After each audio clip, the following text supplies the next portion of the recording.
What's up, you guys? In the car studio for another edition of Story Time. So today we're talking about my 2018 trip to Hawaii, the Big Island, for a retreat I went on. That was really a cool experience. Not only did we have daily channeling sessions with professional, tons of years of experience, but we also had a UFO experience. We also had tremendous excursions around the island, and I ended up spending an extra week there for my birthday doing some things I wanted to do, like scuba diving, etc. So a pretty good story for you today. So how did I end up at this retreat, right? So let's see, where do I start? Okay, so 2015, I ended up quitting the law firm and joining Thomson Reuters, and I took a trip around the U.S., like a road trip around the U.S. for like 5 months in 2016, starting in like late December, right after Christmas, 2015 into 2016, and just sort of went south toward Florida, came across the southern states, spending a week or two in major cities and places, seeing friends, seeing family. Ended up in California for about 2.5 months and had a car accident back in Austin, Texas that totaled my car. And so and plus driving all those miles, 8,000 miles, I think it was, my back was a little tight when I got to California. So I was staying with a friend and she was like, yo, you got to go see my intuitive chiropractor. I ended up going to see her. And while we're talking about journeying and metaphysics and all this stuff, she's like, yo, you got to get a reading from my guy Kit.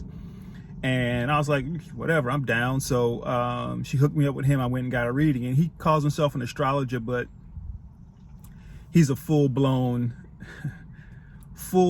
sort of life psychic, like mind-blowing. And this guy's worked for some of the most incredible, well-known people, from Jimi Hendrix to Tina Turner to Lady Diana, you name it, this guy's worked with them.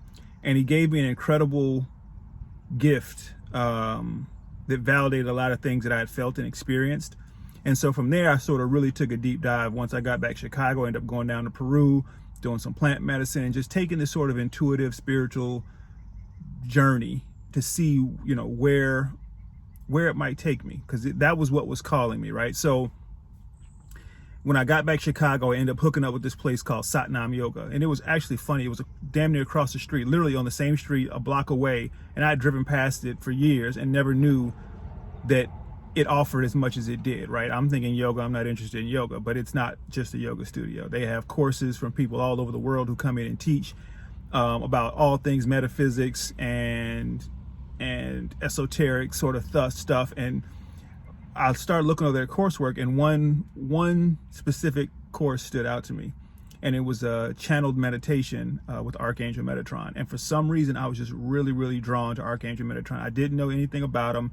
The name, the energy, something just spoke to me. So I signed up for that and I went. And it was hosted by this guy named Kevin, and he was channeling Archangel Metatron. It was a one-day experience, really cool.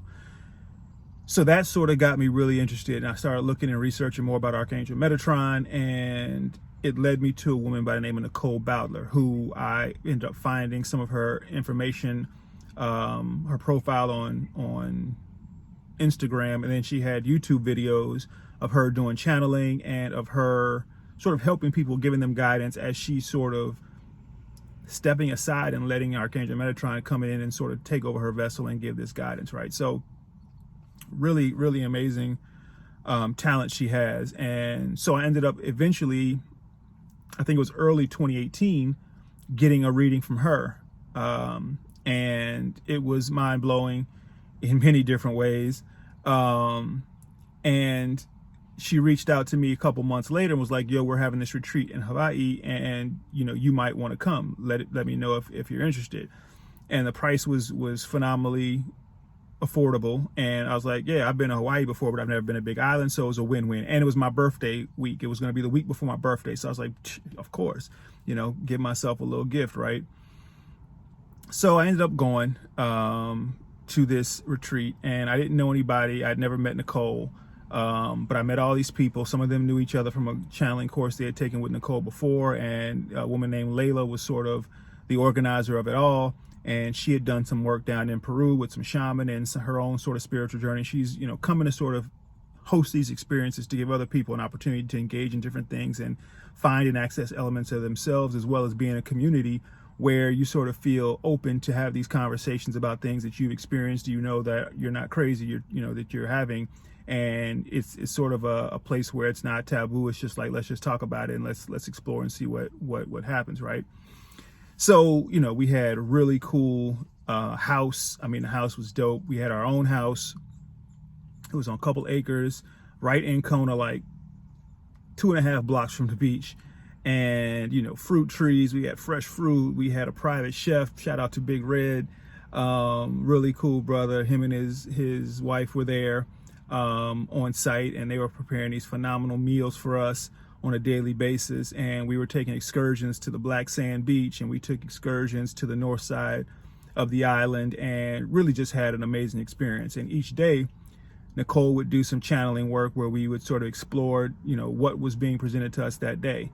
And, you know, it was really interesting because, you know, we talked about dimensions. We talked about, you know, what sort of was being birthed on the island. We talked about different ways we can impact not only our own environment, but the environment around us with an energetic sort of mindset and intention, and how powerful sort of your focus and energy is when you direct it somewhere, and why being mindful of that is so important. And so, you know, it was really a dynamic experience in so many ways. And I'm very appreciative, very grateful for that experience. And you know, one day, Nicole was telling us that there were ships all around us. Like, she was like, yeah, I was checking in earlier today, and she's like, there's ships everywhere. And I was like, I want to see a ship. So that next day, I started in the morning setting my intention. I was like, I'm putting it out there. I want to see a ship today. And so literally from the morning on, I'm setting my intention. I'm calling in a ship. I'm literally calling in a ship. I'm like, I want to see, show me. And so later on, I got in the pool. I'm laying on a float for like 2 hours. I'm just sitting there, eyes closed, meditating, calling us in, bringing the energy in, right? And so I told a couple of girls that that's what I was doing. And so later on that night, when it started to get dark, they joined me in the pool, and we're just kind of sitting out there watching, looking around. And at some point, my back was to them. It was 3 of them. They were in the pool on the edge, kind of with their arms on the edge, looking one way, and I had my back standing behind them, looking the other way. And this white ship, big ball of light, just came shooting across the sky at incredible speed. And I was like, yo, did anybody see that? Da, da, da. They were like, no, what? We missed it. And I was like, no, don't tell me I'm the only one who saw it. I was like, you guys can't do this to me. Like, don't have it where I'm the only one who sees this, because A, I want validation that I'm not just seeing things, and B, I want everybody to have this experience too, right? So we calmed down. I'm like, damn, I was like, keep looking. I was like, they're going to show themselves to you all too. So I kept looking my direction, and they were still looking in their direction, right? And so literally like 45 seconds after we had calmed down, I hear just this eruption. Oh my God. Oh, did you see that? And apparently the ship came right back and did exactly what it did for me. White ship. They described it exactly the same. Shot across the sky, incredible speed, completely indistinguishable from anything else in the sky. Not a plane, not anything else. And so it was really cool to see that, but also to experience it with somebody else. And we still talk about it to this day. You know, how dope that was. And incidentally, you know, when I got back to Chicago, I would say not even a week later, I was walking to the grocery store, and I live only like at the time lived about 2 blocks from the grocery store. So I was walking to the grocery store, and I get to the parking lot. I'm walking through the parking lot, and I see this ship fly over my head and just shoom, same ship or same type of ship, white, and just streaks out. It was like a little past dusk, and it just streaks out over horizon at phenomenal speed. And it was almost like they were just saying, hey, you know, like, what's going on? Yeah, it was cool. It was cool. I've never seen that type of ship anywhere else. I've never seen it anywhere else or any other time. It was only in Hawaii and then in Chicago that one time. So back to Hawaii, right? So we had that UFO experience. We told everybody, you know, that night and that next morning, like, oh my God, that's so cool. And so it was really just a chill experience. I mean, really, it felt like family in aspects, like, and there are several of us who still keep in contact. Like, I still send a message to people, you know, on Instagram, or I even met up with one of the girls out in Santa Monica when I was out there back at the end of 2019. She was there for a meeting with some people, and we ended up hooking up on the beach for a little while and just hanging out. But really just a cool experience. And so after the retreat was over, most people flew out, but I ended up booking another week. So I got a condo on Airbnb, and I was looking through the excursions on Airbnb, and I found two that really jumped out at me. One was a Reiki energy healing session and it was so nondescript. Like, it didn't have a picture of the person. All it said kind of was like, come to our community, you know, enjoy this Reiki healing session, you know, move energy through the body. It was very nondescript. And it seemed almost a little odd, a little weird, but I was like, you know what? Something just said go. Something said trust it and go. Like, it kept jumping out at me. Every time I scroll, I would see it. It was like, bing, bing, bing. Like, you need to go on this. So I booked that, ended up going, and I had rented this scooter.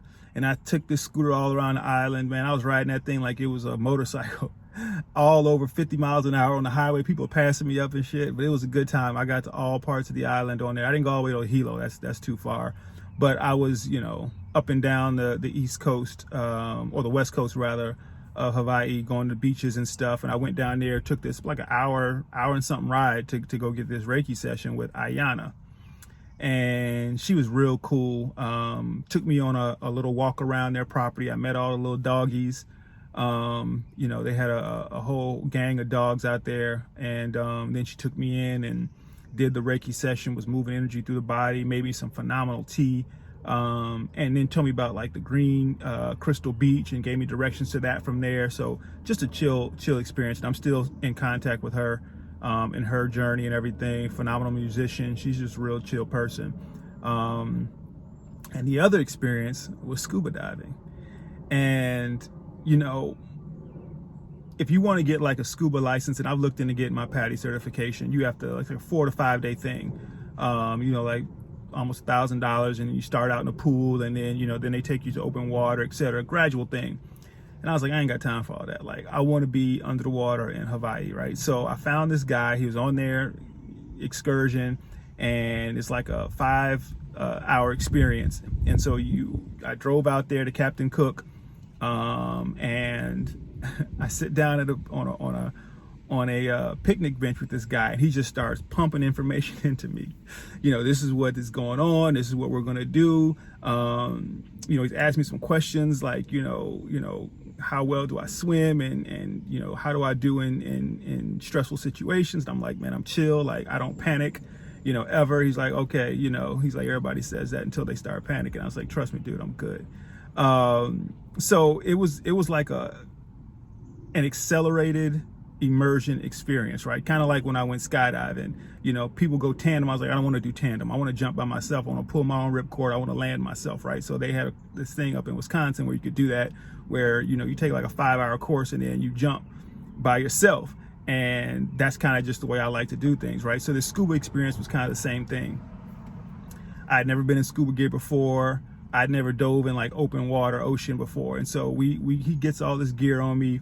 He tells me what's going on. And I guess to do this, you have to go through like a series of tests first, before you can actually go swim. But you do this in the water. And so he's telling me, you know, this is what we're going to do. This is what we're going to do. This is what we're going to do. This is what we're going to do. This is what we're going to do, right? Like 6 or 7 tests.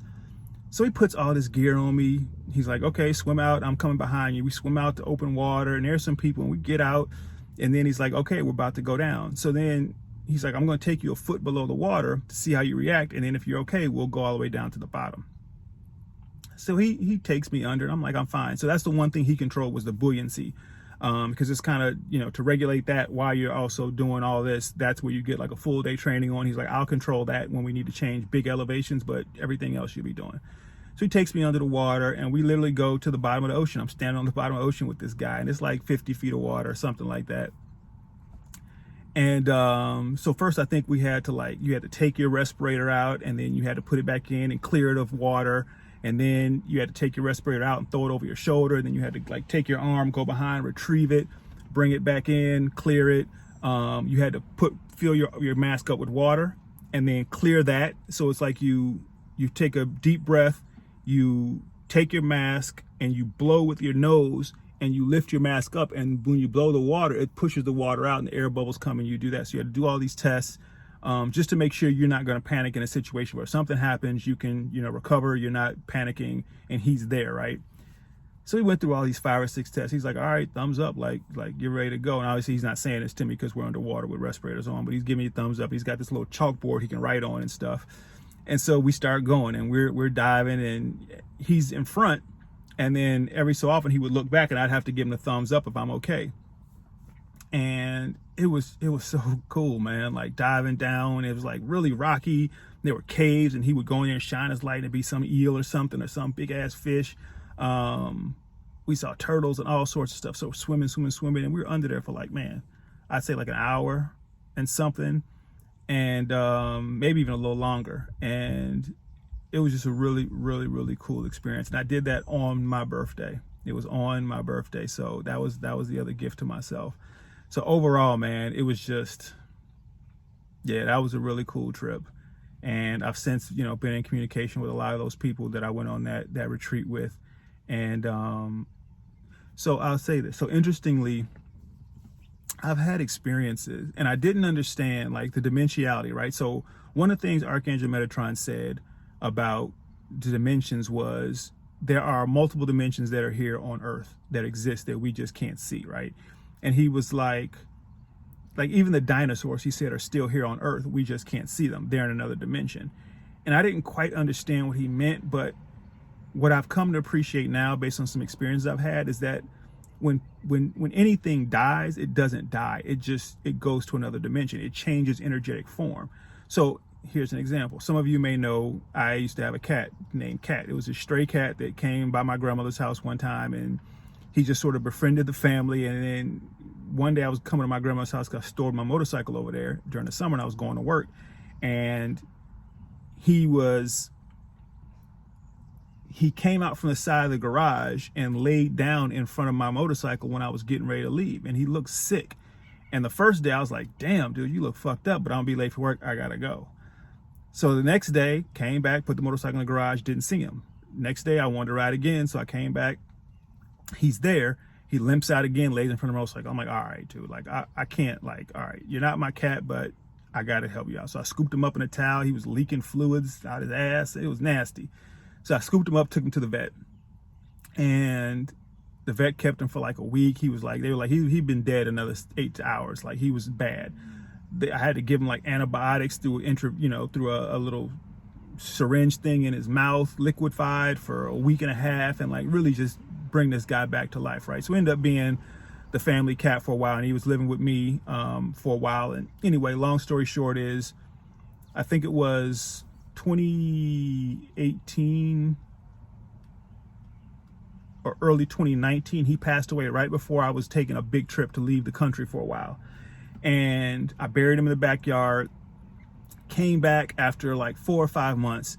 And the first night I'm back, I go to get in my bed, I lay down, and before I fall, literally 20 seconds after I lay down and get in the bed, I feel something jump on my left leg. It the weight hit my left leg, walk across my legs, and I felt nails go into my leg, and instantly I knew it was him. I just instantly recognized, oh, this is Cat. And his nails went into my leg, and then he laid down next to me on my left side, and it was oh, okay, this is cool. I just went to sleep. It was almost like he was saying, where the hell you been? What's up? But that was my first introduction to dimensionality. There are dimensions here that are at play that we sometimes have experience with and don't know. Sometimes you lose something, you didn't really lose it. It actually popped into another dimension. And I know that sounds weird, but things happen, man. There are some weird things happening on this earth that if you take a little time to dive into it, you open up to like a whole new experience. So that experience with Cat validated what Archangel Metatron was saying, because it was hard to understand or process what he was saying, but I felt that dimension. I experienced that dimension in a way that I couldn't see it, but I could feel it. And that sort of gives me some ability to understand that if scientists are saying we only see between 2 and 5% of what's going on Earth, that means 95% of what's happening around us, our senses aren't capable of processing. So what the hell could be going on, right? It's possible that the dinosaurs are actually walking around among us, but they're just in another dimension, meaning we can't physically touch them. We're not in a physical proximity, but energetically in a different dimension. They're real, they're operating, they're still here. And so, yeah, it's just fascinating stuff to me. So, you know, it's really cool experience. Hawaii is a place that I've always loved. I've always been drawn to it. I've been 3 or 4 times now to different islands, Oahu, Kauai, now in the Big Island. Several I still haven't been to, but I definitely will be going back. Yeah, I hope you enjoyed story time about Kona, Hawaii, and let me know if you got any questions in the comments. All right, have a good one.